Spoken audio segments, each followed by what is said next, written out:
What's going on, everyone? This is the Kaspa Onion here, peeling back the layers of Bitcoin. Alright, so in this video, I'm going to be addressing basically Bitcoin Maximalists. I think this is a new perspective I think y'all might enjoy. This video is intended if you're someone who watches Bitcoin Sessions, maybe Matthew Crowder, Bitcoin University, or Rajat Finance. All great people, all advocates for sound money, all absolute legends that I look up to. However, I think the audience of these YouTubers, or maybe even the YouTubers themselves, they might not either understand Kaspa, they might not trust it, they might not know what it's for, or they might just only know about Bitcoin and only value Bitcoin, and they might not even see the flaws of Bitcoin. So if you're a Bitcoin maximalist and you love Bitcoin and you want to make it better, stick around, listen to this video. You might learn something new. So that being said, let's get started. We're going to be talking about Kaspa. We're going to be talking about Bitcoin, and we're going to be talking about the Constitution. So here's the deal. In order to understand Kaspa, we need to really understand Bitcoin. But I think Bitcoin has a lot of fundamental values of the Constitution, and I think we should dissect that first, and it's going to allow us to build upon that. And I think this will be a beautiful video. Let's get started. Alrighty, what's the purpose of the Constitution? Who cares, right? Well, the Constitution, its purpose is not laws for you and me, right? What's beautiful about the Constitution is not only is it the ideas of which essentially America is founded upon, but it's the actual rules that limit the powers of the federal government. These are rules set in place to limit the power of the government. I mean, that's insane. That's awesome, right? And I think this is very similar to Bitcoin, right? Compare this to the Bitcoin white paper and compare this to the Bitcoin code. I think they're identical. So what is Bitcoin? Bitcoin, the white paper says it's a peer-to-peer permissionless cash without the need of a financial institution. Now, what's beautiful about this is the actual code of Bitcoin has for Austrian economics essentially baked into it. So it's this really beautiful combination of this sovereign cash with this sound money principle, and they beautifully complement each other, hence the $2 trillion market cap. This is a very valuable idea with incredible execution. But just like the Constitution, the U.S. Constitution, it actually has what's called the Bill of Rights. And these Bill of Rights are intended to, remember, limit the power of the federal government. So the First Amendment, the Second Amendment, the Third Amendment, it allows for the right to bear arms. No unnecessary searches and seizures. Anyway, I could go through all the amendments, whatever. But the first 10 is what was initially thought of, right? But I have a question for you. What if we stopped at 10? Do you know what amendments 11, 12, 13, 14, all the way down? Do you know what those are? What if we stopped at 10? What if Americans just said, you know what, guys? We're good with amendments 1 through 10. Nothing more. Let's not change it. America has started. We must never change. The fact that America exists is amazing. Let's not mess with it. Let's not tamper with it. No changes. No nothing. Don't change the code. Don't change the Constitution. No, no, no, no, no, no, no, no, no, no, no. We can't touch it. We can't touch it. We can't touch it. It will break the system, right? What does this sound like? Well, let's think about this. What if we never added the 11th Amendment? Lawsuits against states. Okay. Who cares? What if we never added the 13th Amendment? All right. This is getting a little controversial now. What if we never added the Civil Rights Amendment? What if we never added women's suffrage? This is getting a little dangerous now. What happens when we don't add these? What happens when we don't update the code? It's almost as if society can't scale to a better version that better reflects the new ideas of the people in the society. So we have to ask ourselves, if we lived in a country where amendments 1 through 10, and that was it, if there was only amendments 1 through 10, is the Constitution limiting the people or the government? Right? Who's being limited? The Constitution is never supposed to limit the people. And so what happens when the Constitution starts to limit the people? Well, the Constitution no longer reflects the ideology at which it was, like the reason it was created. So in order to reflect the intention and the purpose of American ideologies, we need to update the Constitution. Hence, America at one point realized, you know what? Yeah, we should abolish slavery. You know what? Yeah, women should be allowed to vote. You know what? We should abolish poll taxes. Yeah, you know what? Maybe 18-year-olds should be allowed to vote. You know what? And so society is able to progress when we update and make changes to the code.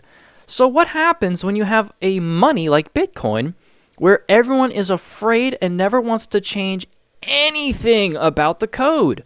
Well, the same way that the Constitution might have scalability issues, some might say, that maybe don't reflect the ideas of the population, well, Bitcoin, I would argue, would have some scalability issues that don't actually reflect the white paper and the ideas of a peer-to-peer permissionless cash.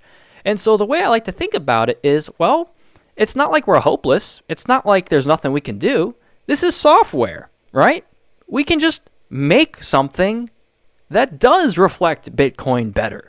And so that's really what Kaspa is. Kaspa is a version of America that says, yes, let's have an 11th Amendment. Yes, let's have a 12th Amendment. Yes, let's abolish slavery. Let's have a 15th Amendment.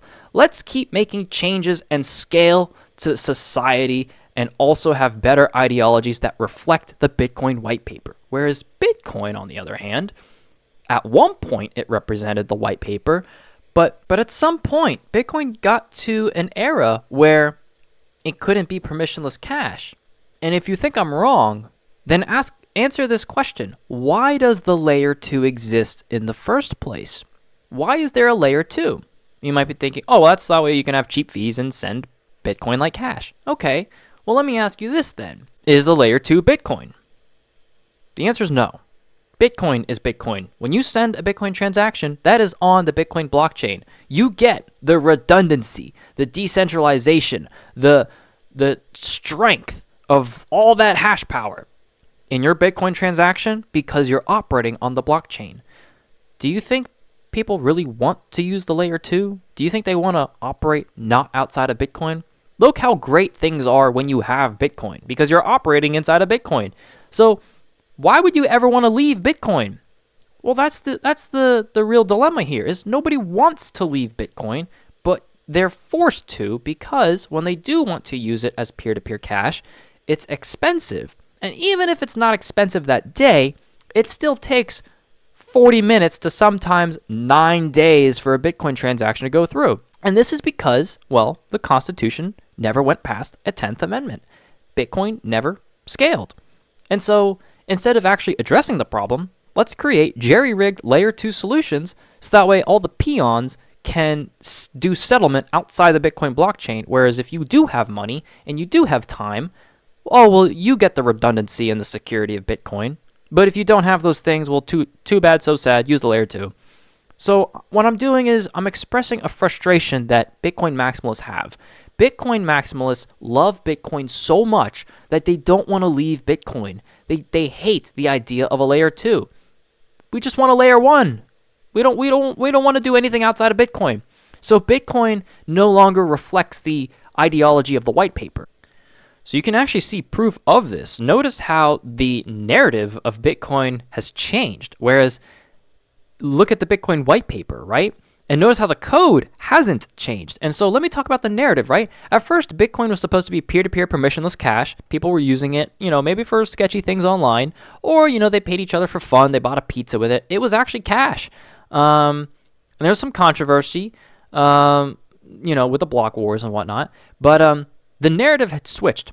No, Bitcoin's not permissionless cash. Bitcoin is now an inflation hedge. The narrative switched. Bitcoin is an inflation hedge. It's scarcity, which is, it's true. And so, but notice how people have actually been outspoken about, okay, well, there's now BlackRock, there's now MicroStrategy, there's now all these big mega corporations. They're going to be taking up block space, kicking you and me out. What are you going to do when you have $10,000 of Bitcoin and it costs $11,000 in fees to send? Do you really have a store of value? And is it even permissionless cash? you're gonna argue, well, no, I'll just use the layer 2. All right, well, you're no longer operating on Bitcoin. And if you do say that, that's fine. We just have different values. I value operating on the Bitcoin blockchain. I like the redundancy, but I just hate the fact that at 3% adoption, why are these common Google searches, right? I should have some on the screen. But it's only going to get worse from here. This is not something that gets better. It's actually only gotten worse. And it's only gotten worse because the narrative has changed from peer-to-peer cash to, oh, it's a store of value. This is an inflation hedge. And now when you bring up everything I just mentioned to Bitcoin maximalists, they'll actually say, well, no. Bitcoin is going to be the base layer of financial institutions. Bitcoin is going to be what the banks use. Bitcoin is going to be what companies use, what corporations use as their operating, their financial OS, right? And it's like, okay, well, that's now the third time this narrative has changed. So notice the effect of how not addressing the problem, kicking the can down the road, and not changing the code of Bitcoin. By not changing the code of Bitcoin, you have to change the narrative. The narrative has changed. And so that's all Kaspa is trying to do. And they've actually solved it. It's already fixed. It's been done. Boom, done. Problem solved. So that's why people switch to Kaspa, is because they actually solved this problem. It's basically Bitcoin with the 11th, 12th, 13th Amendment, with that ideology of, hey, society scales, the currency should scale. Let's have permissionless cash and Austrian economics that's decentralized and that has governance in the hands of the people. Identical to Bitcoin ethos.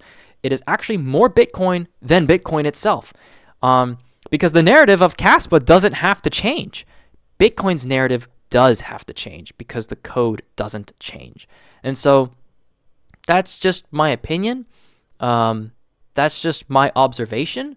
None of this is financial advice, but I do invite you to learn about Kaspa. It's a human right, the same way Bitcoin's a human right.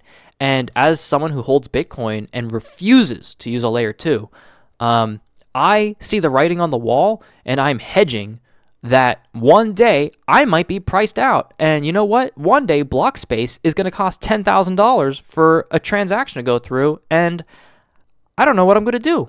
So I'm hedging, and I'm saying, you know what? I'm going to have a little bit of that permissionless cash that was originally designed for that also represents Austrian economics. So that's all Kaspa is. So do your own research.